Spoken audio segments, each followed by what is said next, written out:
parts of that ontology and an enthralling phenomena of a struggle of meeting and separation, what we call wasl and hijr, and much more than that is in between. Second, we must understand that there's something unique about Latif's love that it distinguishes from the general or societal concept of love. The societal love that we experience or hear or talk about in society, it has its own limited boundary to function. It drags one into the quotidian. It drags one into the routines, into the commonplaceness.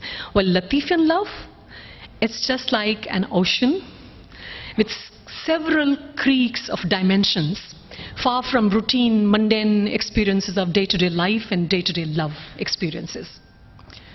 Umr sab ishq si punhu je puchan, umr sab ishq si punhu je puchan, rees rezaliu tinsi kujade laikan, vada tale tin tinja marg je maran. So she is she's not mere interested in meeting. She's not merely interested in the commonplace love. She's interested in the journey of the love. This is what Bhatai's tradition of love is, that he doesn't believe mostly into the meeting. That is very early phase of love. So Latifian love has quite intense idealism. Idealism I use here with regards to, in a poetic sense, with regards to creative imagination and fantasy. I don't use idealism with regards to philosophy, or I don't use with regards to idealism versus materialism. There is idealism in Latif's poetry, and it has three premises.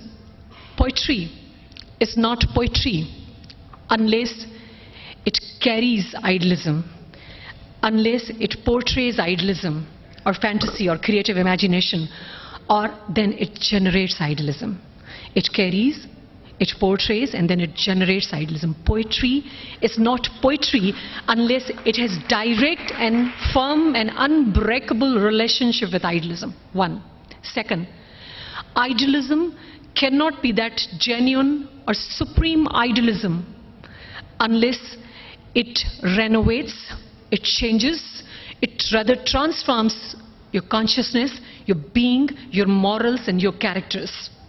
Three, that transformation is not the real transformation unless it elevates that being, that consciousness, that moral, that characters from lower to higher strata of wisdom, creativity, and imagination. So in the nutshell, the characters of poet like Latif, they practice the idealism that transforms their consciousness or character from basic to higher levels of wisdom and imagination.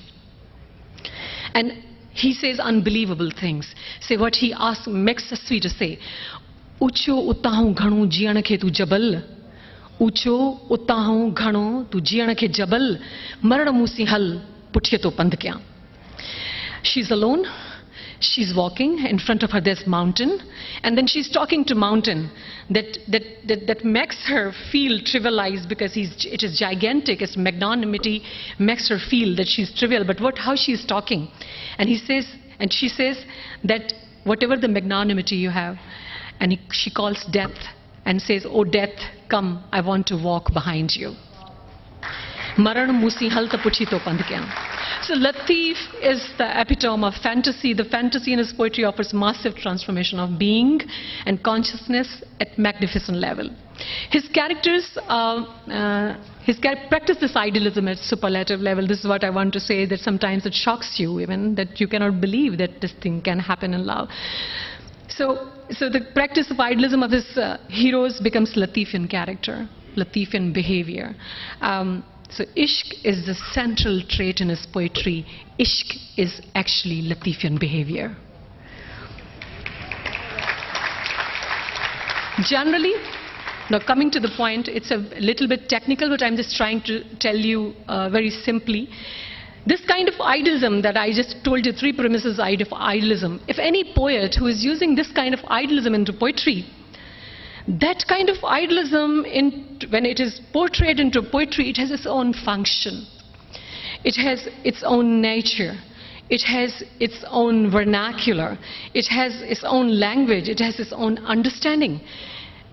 Yes, words are also used. It can be explained etymologically, but what makes it supreme is the language of symbols, is a symbolic language, or is a sign language. That's why there are volumes of intensity in every act of Latif talks about. Every concept Latif uses is either an intense word or has an intense or piercing meaning. For example, for him, knowing is sagacity, kindness is compassion. His traveling yogis are the voyagers of the endless journey towards the truth. For him, seeking knowledge is no less than going on oceanic or underwater expeditions. Similarly, his love is ishq. Sacrifice in that ishq is no less than going on to the gallows or burning in the fire of love like moths or parvanas. In Latif, submitting to the beloved is accomplished into either wine pub or caravanserai of intoxication, again a symbol, don't take it literally. In his love, either there are gallows or there are abattoirs of love where heads are chopped at the chopping blocks and people happily go there. What is that abattoir? What are those chopping blocks? And what is the meaning of the cutting of head? Is again a symbol. Hence, in a nutshell, Latif's love is a love of sagacious. Latif's love is a love of compassionate, is a love of eternal voyagers, is a love of the seekers of knowledge, is a love of sacrificing souls, is a love of drinkers from the intoxication of love. It's love of the men and women of gallows, is a love of untiring, real, genuine lovers and ashiks.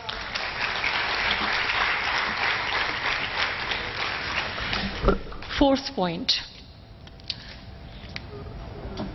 Latif's preliminary stage of love is intense. Latif's love is not the love of the beginner. The pitch of Latif, the pitch of love in Latif, even at the onset is high. It starts with higher stage. It's a love of the one who is quite tested under the burning sun or into the furnace of meeting and separation love. It's not the love of the partially seasoned, it's the love of the heavily seasoned folks who are grilled into the tough monasteries of love or ishq. There's no space for superficiality in Latifian ishq. And see what he says again to Saswi. He says, Savakoh kare sabka tu kui khanjvik. Savakoh kare sabka tu kui khanjvik. Tanj manjha tik the pant paase bhar nibre. So again, there's a difference between the journey that one does with feet and there's a journey that one does with a heart.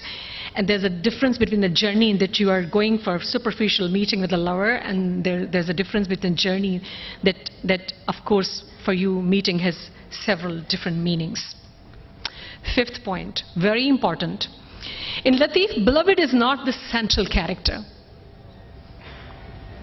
Generally, we believe the beloved to be of the supreme character in love, but in Latif it is different. The supreme character here is of ashik, is of lover, not the beloved. Why? First of all, the beloved in Latif is mostly a man. He's pathetically quiet, wordless, sedentary, dormant, resting, and does not have much role except for that of being sought by the lover. And the lover is the central character in Latif. It's mostly a woman. She's head over heels immersed in ishq. She's constantly waiting and waiting and waiting for ending the separation with him. She has devoted herself to chant and praise the excellent attributes of that lover, the dormant lover. She's ready to go on a tough journey. The destination is the beloved, the eternal traveler's ultimate focus is the beloved. In Latif's love, the lover has an inexorable focus on the journey towards beloved. So I want to say that, what I want to say, the last point I just want to clarify and then I go ahead. The lover, that is the woman, she's a seeker. The beloved is the man who is indifferent. The lover jumps into the adventures, the beloved chooses to stay static. The lover consistently does meditation for uniting with the beloved and the beloved is almost inactive in the subjective, even in the subjective struggle of love. She sets off on a long, long journeys to achieving love, and he's absolutely calm, settled, without any role. If she's Marvi, she rejects the luxuries and riches of Umar in the love of her people or of her land, and he's the kidnapper king. If she's Sasui, poor Punu is so naive, who submitted to be carried away by his siblings, and Sasui sets on a long, long journey to find him. Surni, if she's Surni, Mehar is playing fiddle beside his hut at the river, and Surni is swimming through the tumultuous waves of the raging river. And ultimately, when she's drowning, he's lamenting by standing at the bank of the river and says, Darya tote dah dindus diye kayamate. He's lamenting, he says that, he curses the river and says that you have drowned my Surni, and I will talk to God on the day of judgment. So he's waiting for the day of judgment. And she sacrificed. If she's Mumal, she's devastated by her separation from Rano, and Rano doubts her fidelity and faithfulness. Man. Samundri, if it is Samundri, Khahodi or Ramkali, their women are waiting for the company and companions of their beloved men who leave for unknown journeys, for unknown times. So in Latif and Ishq, the woman is the brave character. She's a lover, she's the ashik, and who goes on adventurous expeditions, and the man in most of the surahs.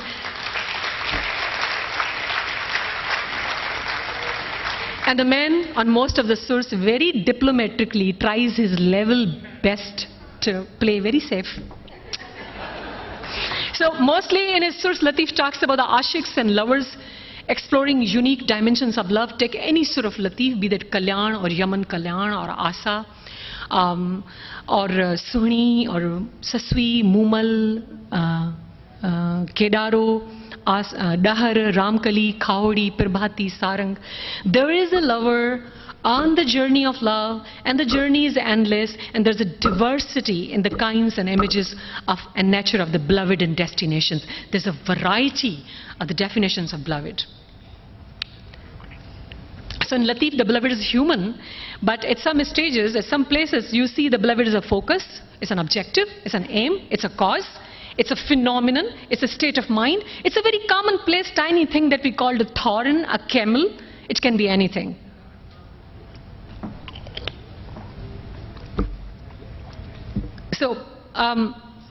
So mostly the beloved could be a being or non-being. It does not make any difference. So much so the journey is important, the quest for the destination is important, and the intense form of self-dedication and devotion is important. Now coming to Suhni. I have chosen 5 or 6 surahs, and I would talk about briefly those surahs. The beloved is Mehar, the buffalo herder. She's in love, she's daring, audacious, ready to sacrifice herself in love by entering deep waters even in the mid of nights, relying on broken and half-cooked jar. Vah tikha, vahuda tikha, jitni ha tikha nirali. Vah tikha, vahuda tikha, jitni ha tikha nirali. Jankhe ishq amika jo, se khilwat khyali, variye se wali hiyado jinin hat kayo. So here Suhni compares the tumultuous current of the river with the flow of love. And she says the flow of river or creeks or streams is also swift, but the flow of love or ishq is far swift, so that it is uncontrollable, it is so unbridled, that keeps the lover's inner deep, quiet into meditation and in seclusion. And she evokes divinity, that, oh divine, bring those back to me who have hold my heart. Because love takes the spirit to the boiling and burning incinerators, ovens, and the similar thought we read in Rumi too. He says, Ishq joshad baharro maninde deeg. Ishq joshad baharro maninde deeg. Love causes the sea to boil like the boiler. Ishq soyad kuhera maninde reeg. And love grinds the mountain like sand. The people from Iranian consulate are here, and I think they make they may decide very well that how I am pronouncing Tehrani accent, that right or wrong. Coming back to Suni. Bhago, ghado bhago to ghoryo pana vayo hijab. Ghado bhago to ghoryo pana vayo hijab. Vajat vaje vujud mein rahyo ruh rabab. Sahad riya sawab aun ghanoi ghorya. Now imagine. Now see, it's important to understand the scene, to capture the scene exactly that Bhitai is portraying. She said, she's in the waters, the jar is half cooked, it breaks into pieces, and she says a blessing if the jar broke up. It's a blessing. Rather, it was a barrier or a parda between me and my lover. My body in love of Mehar is vibrating. Vajat vaje vujud mein rahyo ruh rubab. And says, my body in love of Mehar is vibrating. The soul is playing like violin. My whole being pulsates with this music of love. Without being with beloved, I even shun the goodness that is willed by God. Sahad riye sawabam ghanoi ghorya. Again. And this is the amazing, amazing couplet. Syare tahrat mein ja ghadi vasande miha. This is the heaviest ever line I have read in Bhitai.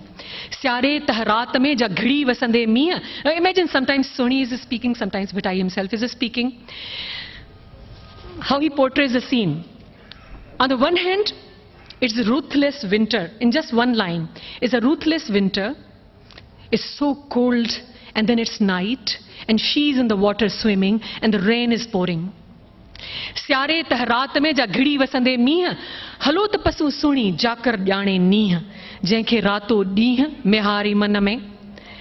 So on the one hand, it's ruthless winters, and Suni enters the deep waters in the midst of the cold night. On the other hand, rain is pouring out. Latif says, let's go and meet that Suni. She knows the etiquettes of love. She doesn't care. She doesn't care about the night. She doesn't care about the winters. She doesn't care about the broken jar. And she doesn't care about the pouring rain.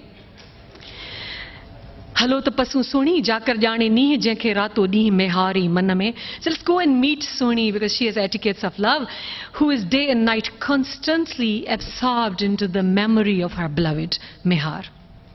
Now coming to Sasui, because we have short time that I have to jump from one sur to another.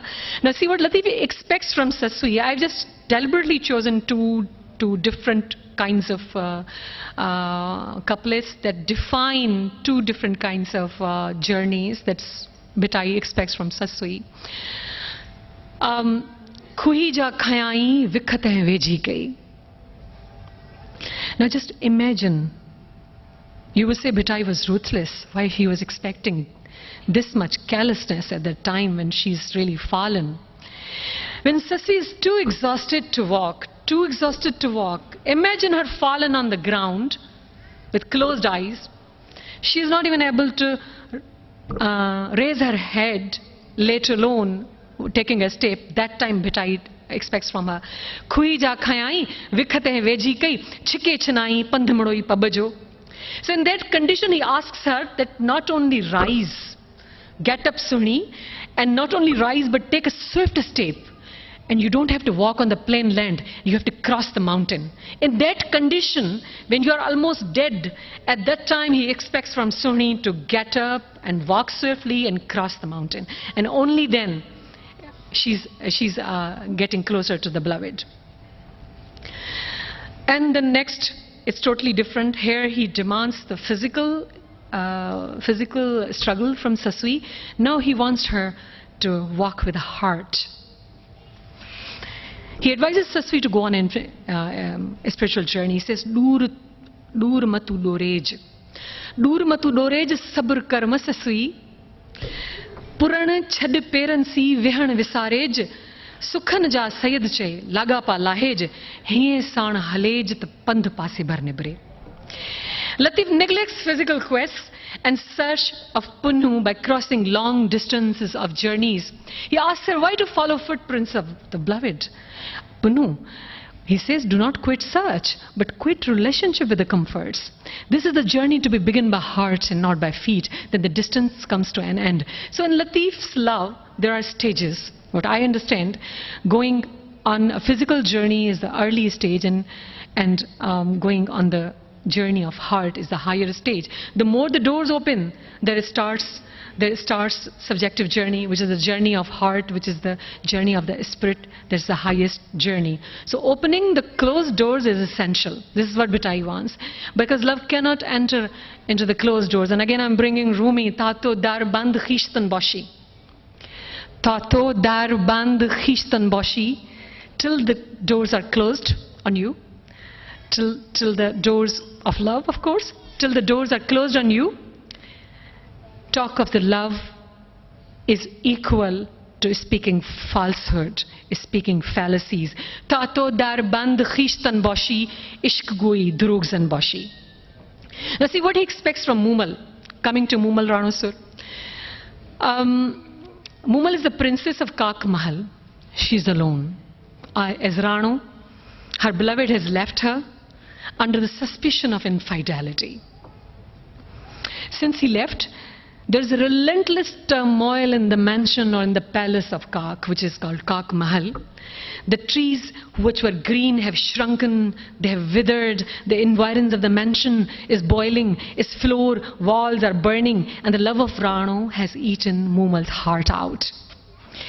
Because he has doubted her fidelity, he's doubted her faithfulness. Since Rano left, everything in the mansion sounds dead to Mumal.